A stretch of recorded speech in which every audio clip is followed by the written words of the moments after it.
Hey everyone, welcome back to Manure Maiden. I'm Tabitha Davies, co-director of Esperanza Sanctuary in Sky Valley, and we grow food in the desert, which means that water is never really very far from my mind or my pants.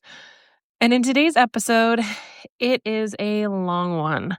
And I'm going to ask you to stay with me and take as many breaks as you need because this really matters. So, we're going to talk about gardening in the desert, why water is so weird and so precious here. And then I'm going to walk you through something that is happening right now in our community that I think every single person who lives here or grows food here needs to understand. And at the very end, I'm going to teach you a tool that every California resident has right now for free that lets you demand answers from any governmental agency.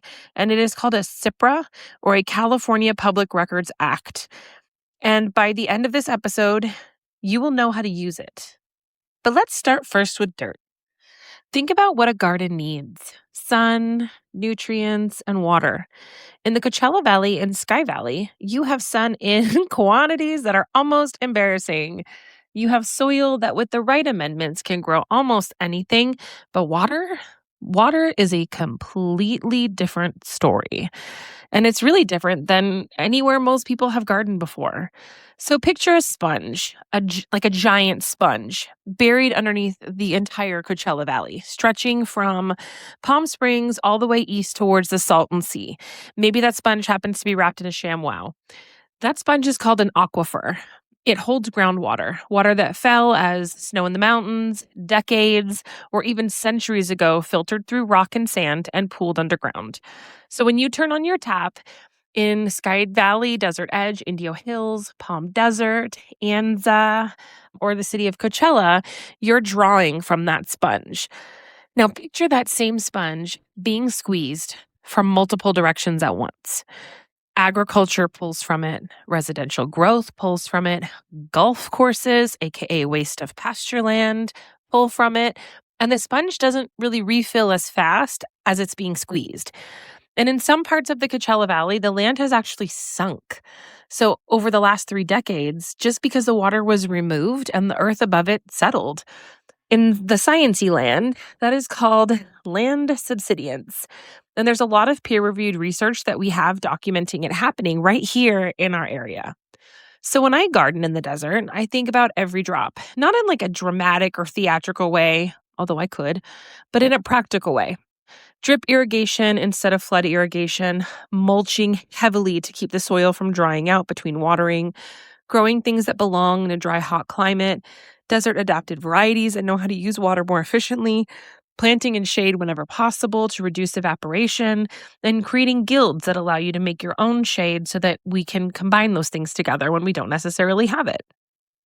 Timing for your watering for early morning or before the heat of the day really gets started so that we're not stressing our plants out once it hits.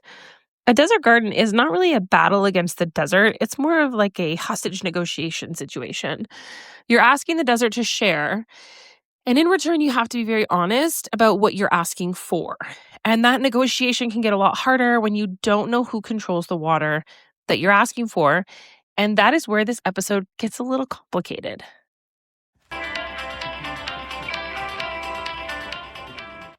Most people, when they turn on a tap, don't even think about where the infrastructure ends and where another set of pipes begin. You just turn on the tap and water comes out. But in California, especially in the desert communities of Riverside County, water governance is genuinely one of the most complex systems in the country. And I will admit that until this past year, I didn't fully understand it. So let me give you a simple picture. There are 2 main sources of water in the Coachella Valley. Option A, the first, is groundwater, which is the sponge that we just talked about.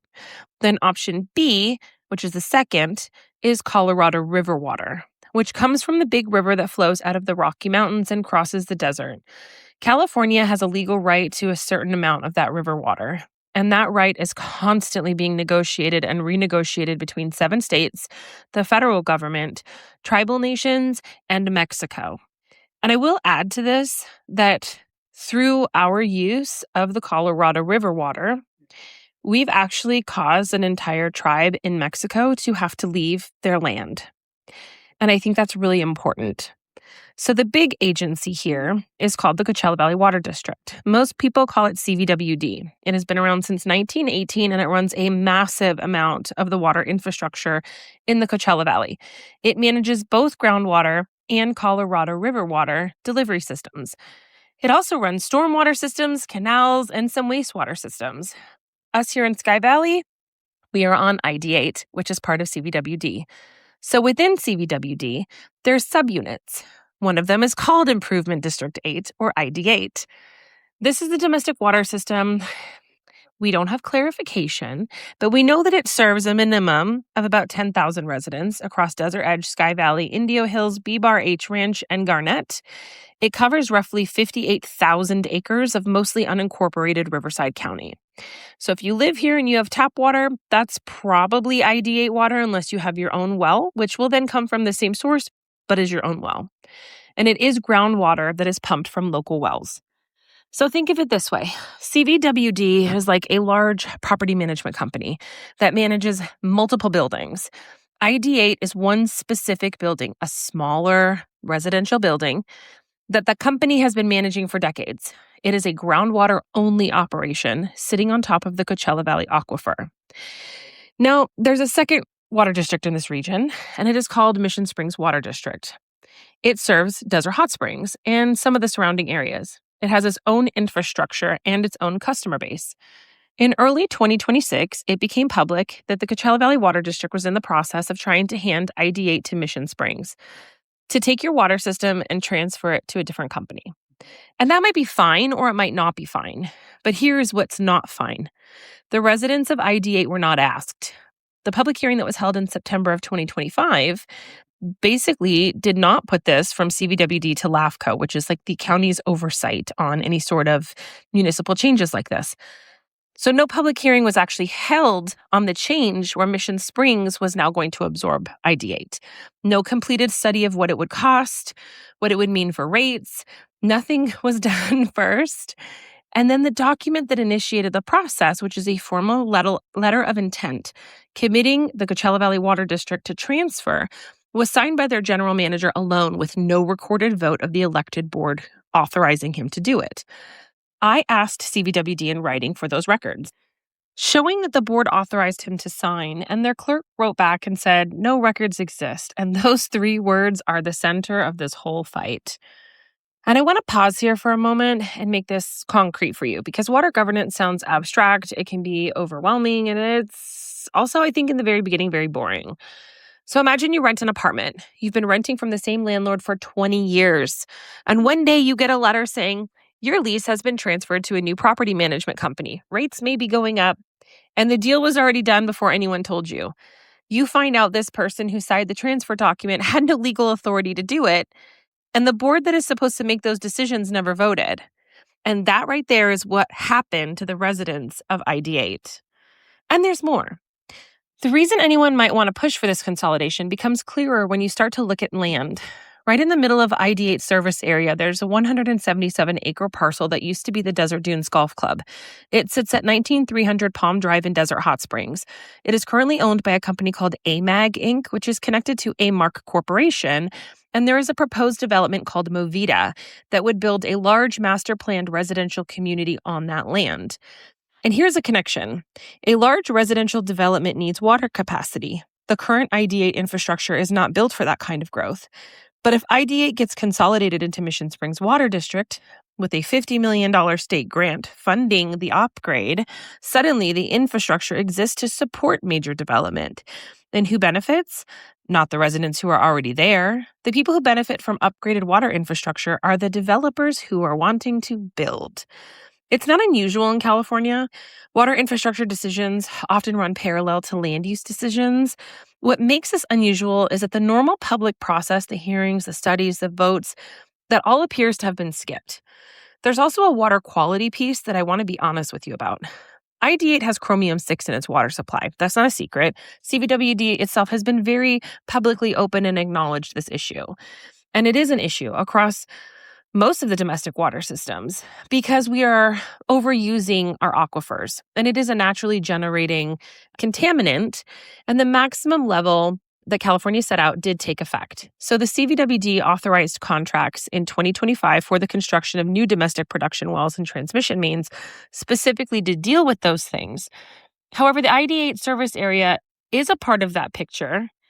And while it does occur naturally in some California groundwater, it can also be the result of industrial contamination. But long-term exposure, regardless, that is above safe levels, has been linked to cancer. That is a peer-reviewed finding. So the state of California's re-regulation is based on that science and public safety. So the community that we're talking about has a water system with a known infrastructure challenge, a water quality issue that does require real investment, real strategy to fix, and a proposal on the table that would change who owns the pipes before any of that work is transparently planned or publicly funded. And the residents were not consulted. Additional to that, we did find out that most of the conversations between Desert Hot Springs, Mission Springs Water District, and Coachella Valley Water District for the last 5 years regarding ID8 were all hinged around economic development and land development for the city of DHS. And the problem with that is that the grant that the Mission Springs is going to apply for is just meant for consolidating smaller areas that have a chromium-6 issue. But they were never taking us over to address our chromium-6 issue. It seems that they were taking us over to address their need to develop the I-10 corridor. Now I want to talk about something that happened recently that made me really want to sit down and write out this episode and then record it.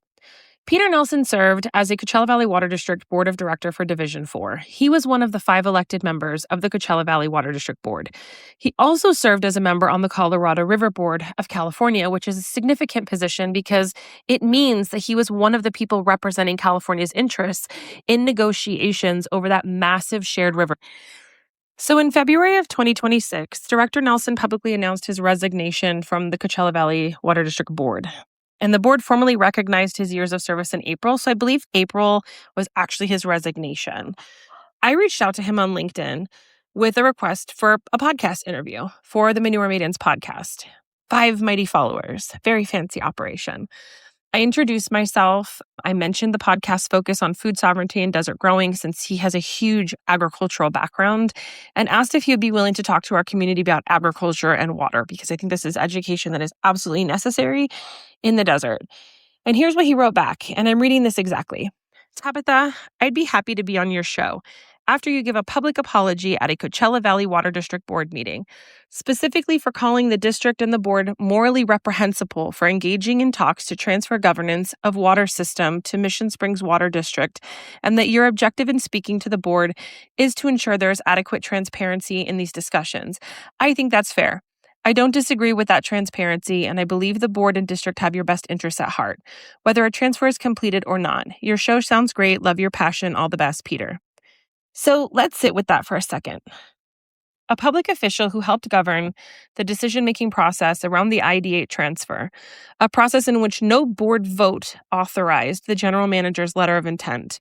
And they acknowledged this in their own meeting on May 27th when they rescinded that letter of intent and they basically stopped all potential consolidation with Mission Springs.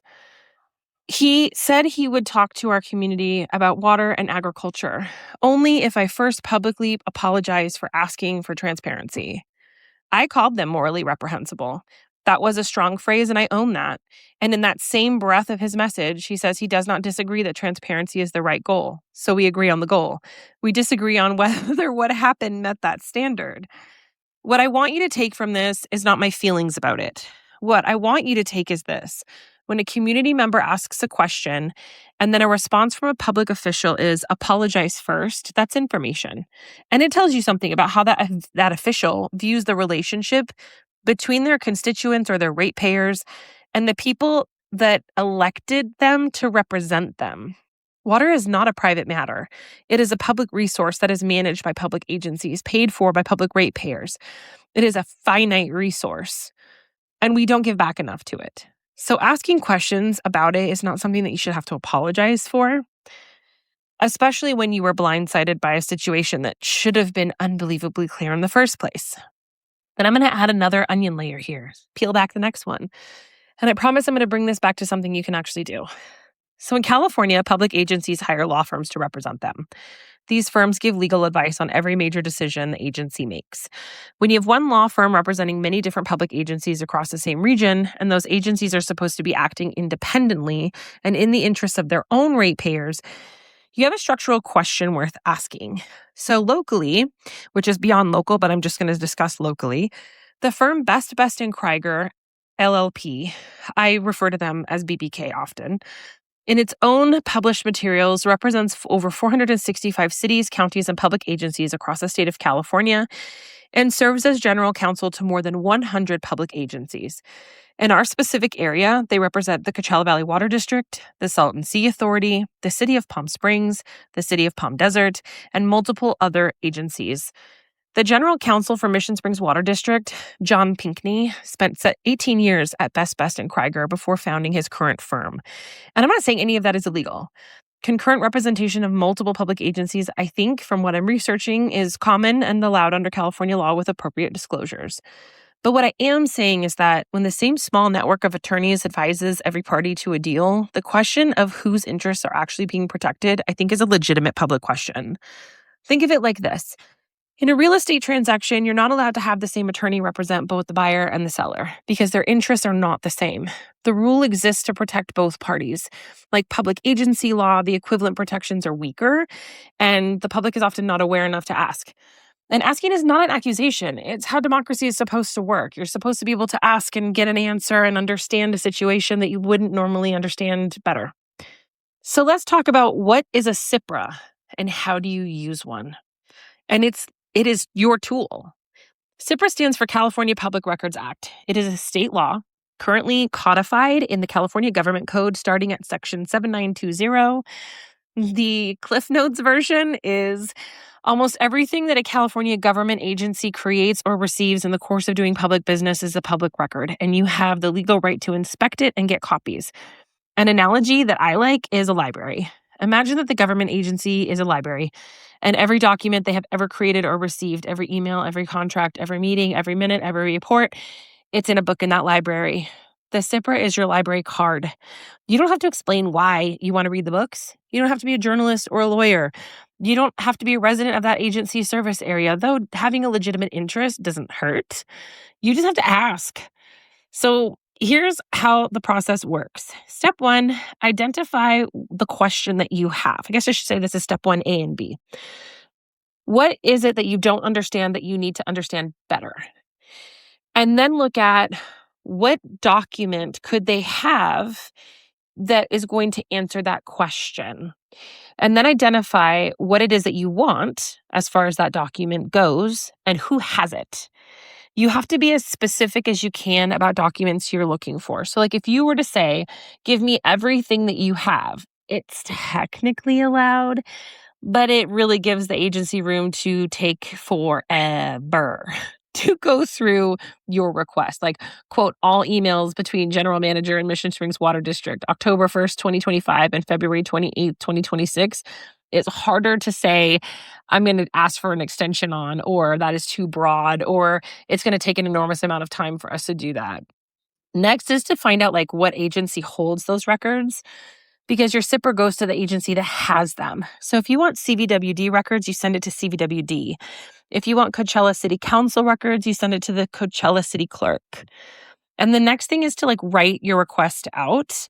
I sucked at this when I started, so I highly recommend outlining a draft and then going from bullet point to bullet point. There are a lot of CPRA examples, and we've actually created one in our link tree. So your CPRA request doesn't all have to be fancy, but it does need to include your name and contact information. You have to state what you're requesting and that you're requesting those records under California Public Records Act, Government Code Section 7920 et sec, which is SEQ. Then you're going to describe the records you're requesting with enough specificity to locate them. That means that you're not saying all emails from all staff. You are saying, I want the emails from this date to this date regarding these staff members so that they can find them. Essentially, then, you are going to request that the agency notify you of any records that it intends to withhold and the legal basis for withholding them. And you're going to ask for a fee waiver if cost is a concern. And you're going to cite that this disclosure services the public interest if it does. If you just want to find out information because you don't like somebody, that's not serving the public interest. If you believe that you received some sort of communication from someone within a city and that it was not in good faith, then yeah, okay, you could have standing for wanting that information because of public use of funds while they're employed. You want to make sure that you're doing what you can to not waste taxpayer money on things that are not actually in public interest. And that's it. You're going to send it to the public records contact or the clerk of the agency or the city. Email is usually fine for most agencies and creates a written record of the receipt. And then know your rights on timing. So under Government Code Section 6253, an agency has 10 days to respond, calendar days, to your request. That response does not have to include documents. It has to acknowledge receipt and tell you whether the records exist and either provide them or explain why they're withholding them. If they need more time, they can take additional 14 days in unusual circumstances, but they have to tell you why they're doing that and that they are doing that. If you get no response or if they tell you no records exist and you have reason to believe that that's not true, you do have options. You can file a complaint with the state. You can pursue the matter in court. That's honestly super expensive and time consuming, and they will probably try to bury you under paperwork. You could do that through legal self-help. And you can also contact your local press because a government agency claiming no records exist for a major public decision is usually a story. Additionally, understanding common dodges and how to handle them. So sometimes agencies claim that records are exempt because they are attorney-client privileged, because they relate to pending litigation, or because disclosure would harm some interest. And some of those exemptions are real and legitimate. Others are used to delay or deflect. And like I've had one of my teachers recently use, it's a distractor. So when an agency tells you your records are exempt, they are required to describe the records they are withholding with enough specificity for you to assess whether that exemption is valid. A blanket claim of attorney-client privilege over an entire category of records is not appropriate. If they do that, push back on writing on that. Ask them why. Ask them to clarify that. So if they send back I sent to CPRA, or for me exactly, I should use my own example. I sent a CPRA to Coachella Valley Water District on April 16th, and I asked for the letter of intent that the general manager signed with Mission Springs, and I asked for records of board authorization for that letter, and the clerk responded within hours, and she provided that the letter of intent itself she sent to me, but for the authorization records she wrote after review of our files, I was unable to identify any responsive records for items 3, 4, and 5. There was no records of board authorization. That was the response that confirmed what I had suspected, that there was no authorization, and the general manager signed that document without the board ever voting to authorize it. There was no paper trail saying otherwise. So that CPRA response is now a piece of evidence. And that's really powerful because those are things like your simple written request produced a written admission that no authorization records exist. And now those 3 sentences turn into a factual foundation of a public accountability fight, which is exactly what happened. And you can do it too. You can ask your water district how many service connections are in your area. You can ask your water quality data shows. You can ask that for every single well. You can ask what contracts they have signed and with whom. You can ask what your rates are paying for. All of it is public and all of it is yours. So here's where we are now. Mission Springs passed a resolution in April authorizing its general manager to execute binding agreements with the State Water Resources Control Board to apply for that $50 million grant for this transfer. That vote happened the same day. It became public in our community. It actually happened on the 20th of April. The transfer still requires approval from Riverside LAFCO. However, May 27th, the Coachella Valley Water District had a vote and they actually canceled the letter of intent. They rescinded it. They also unanimously voted that there would be no communication with outside agencies unless they had a board authorized process. They also stopped any further consolidation on the ID8 system. So residents of every aspect of the Coachella Valley, whether you are with the Indio Water Authority, the Coachella Water Authority, Desert Water Authority, with the Coachella Valley Water District or Mission Springs Water District, you have every legal right to demand answers at every step of this process. You can submit public comments to LAFCO if they try to do this with your system. I should also add Myoma Dunes because that is also a water district out here. You can file complaints with the DA's Public Integrity Unit about potential Brown Act violations if they occur. You can file complaints with the FPPC about potential conflicts of interest if they come up. If you happen to notice, like, you have a director on a water district, this does not currently exist to my knowledge, but if you have a director of a water district or if you have a general manager of a water district and they have invested in something like Kitty's Water Systems and that water system has contracts with these organizations, they are mutually benefiting from that, and that could be a problem. So ask questions and look. They can also grow food, conserve water, document what they grow, and build the local resilience that makes any community harder to push around. That's what we can do. And that's not really optional. So go to CVWD's website or any of your water board that's local to you and pull the board meeting minutes. They're public. Read what's actually been voted on and compare it to what you were told happened. Pull the water quality report for your service area. It's mailed to customers annually and is also online. If you live in the city of Desert Hot Springs, I am going to advise you that you ask if they have been testing for any sort of pesticides or synthetic fertilizers in any of their water and what those results are, because the city of DHS has provided public records that denote that multiple operations are dumping cannabis wastewater and doing that illegally because the fines are cheaper than having it trucked out. And the problem with that is it does contaminate our water. And currently, I don't believe we have any wastewater treatment facilities in our area. It has to be hauled to Yuma that are approved by the state to clear these chemicals out. So I started this episode with dirt, and I want to end there too. When you grow food in the desert, you learn very quickly that you cannot control everything. You cannot control the heat. You cannot control the wind. You cannot control whether it rains. You cannot control if some dude from the UK is going to move here after getting nailed for securities fraud, buy 45,000 acres in the Mojave Desert, call it Cadiz, put it into a publicly traded company where it's now majorly owned by BlackRock, as I think they're 4%, and then a couple other entities together that include a London hedge fund and an offshore Dutch oil rig company, who is now going to be selling our water from the same aquifer or another aquifer adjacent to us to our communities, while also building its own data centers on its property. And doing so while we have Colorado water restrictions put in place. That is something to be concerned about. What you can control is how prepared you are. You can build your soil. You can lay the drip lines before the summer hits. You can develop rainwater catchment systems for the 2 whole inches it rains every year. You can plant the seeds when the timing is right. You can ask questions before decisions are made. Water is life, not metaphorically, but literally. For a desert community, for a farming family, for a child in Sky Valley or Desert Edge or Thermal or Mecca or Indio Hills or Coachella, the quality and cost of governance of water is not an abstract policy question. It is a material fact of survival. So we are asking all of our water boards to hear our voices now. We were not asked, we were not consulted, and we are not done asking. I want to thank you for listening to Manure Maiden, especially with this lengthy episode. We are up to 5 mighty followers, and I could not be more honored. If this episode helped you understand what is happening in your community, please share it.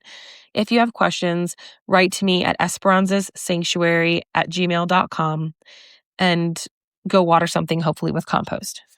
Have a great day.